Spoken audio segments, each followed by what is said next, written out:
मित्रांनो, इथे सायलीने हुशारीने प्रियाकडून महिपतचा पत्ता मिळवलेला आहे. आता ते कसं झालं तेच आपण पाहणार आहोत. इकडे आश्मीच्या आयुष्यात खूप गोंधळ उडालेला आहे, कारण सचिनने जे काही केलं त्या सगळं सत्य समोर आलेलं आहे. सचिनचा अफेअर समोर आलेला आहे. त्यामुळे आश्मी खूप डिस्टर्ब आहे आणि घरातलेही खूप डिस्टर्ब आहेत. आता आश्मी खूप चिडचिड करत आहे, तिच्या बाळावर परिणाम होत आहे. त्यामुळे आता सायली, कल्पना आणि सगळेजण म्हणजे पूर्ण आधी सगळेजण मिळून आता चर्चा करत आहे की काहीही झालं तरी आपल्या आश्मीच्या बाळावर परिणाम नाही झाला पाहिजे. आश्मीचं बाळ हे कसं हेल्दी आणि गुटगुटीत जन्माला यायला पाहिजे, त्याच्यावर कोणतेही वाईट विचारांचा काय बोलतात हल्लाबोल नाही झाला पाहिजे. त्यामुळे आता ते सगळेजण ठरवतात की त्या बाळाला आता आपण हसवण्यासाठी प्रयत्न करूयात, त्याच्यावर चांगले संस्कार करूयात. त्याला असं वाटलं पाहिजे की आपल्या आजूबाजूला खेळीमेळीचं आणि हास्याचं वातावरण आहे, आपल्यावर प्रेम करणारे खूप जण आहेत. त्यामुळे ते आता 31st पार्टी कशी ऑर्गनाईज करायची आणि गेट टुगेदर कसं करायचं, प्रतिमा आत्याची स्मृती परत आली म्हणून तेही सेलिब्रेशन करायचं. मग आपण सगळं सेलिब्रेशन एकत्र करूया. आणि आता ते सगळेजण स्वागताची तयारी करत असतात, सेलिब्रेशनची तयारी कशी करायची त्याची डिस्कशन चर्चा करत असतात.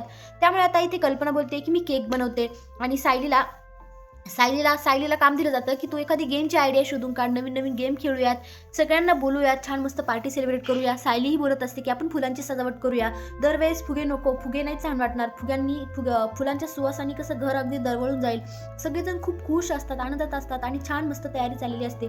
मात्र इकडे सायली आणि अर्जुनमध्ये खूप काहीतरी बिनसलेलं आहे. त्यामुळे सायली अर्जुनसोबत बोलायला तयारच नाहीये. अर्जुन बिचारा तिला लाडीगुडी लावित आहे, परंतु सायली काही त्याचं ऐकून घ्यायला तयारच नाहीये. त्यांच्यात काय झालंय काय माहिती, त्यांचं सतत काही ना काही चालूच असतं.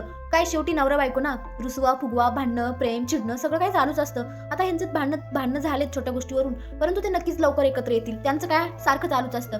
परंतु आता इथे मात्र सायलीने काय बोलतात प्रियाकडून म्हणजे तन्वीकडून पत्ता घेतलेला आहे. कारण प्रिया ही नागराजसोबत कॉलवर बोलत असते आणि ती बोलत असते की अरे महिपतला शोधायचं हे आपल्या दोघांचं काम होतं ना, तर तू त्याला दुसरीकडेच कुठेतरी नेऊन लपवलं, तू ना चुकीचं करत आहे माझ्यासोबत नागराज काका. तर इकडे हे सगळं बोलणं ना सायलीने ऐकलेलं असतं. त्यामुळे आता सायलीला कळलेलं असतं की ही प्रिया त्या महिपत सोबत मिळालेली आहे आणि ती काहीतरी कारस्थान करत आहे.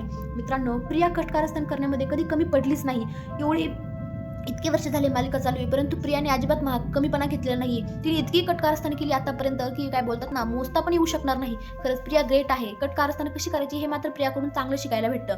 तर आता इकडे सायली ही हुशारीने प्रियाकडून महिपतचा पत्ता घेणार आहे, कारण तिला कळलेलं आहे की ही आपल्या घरात बसून इथे या सुभेदारांच्या घरात बसून दुश्मनला सपोर्ट करत आहे. त्यामुळे आता सायली तिला चांगलीच खडसावणार आहे. तर आता तुम्हाला काय वाटतं कमेंटमध्ये नक्की सांगा. धन्यवाद.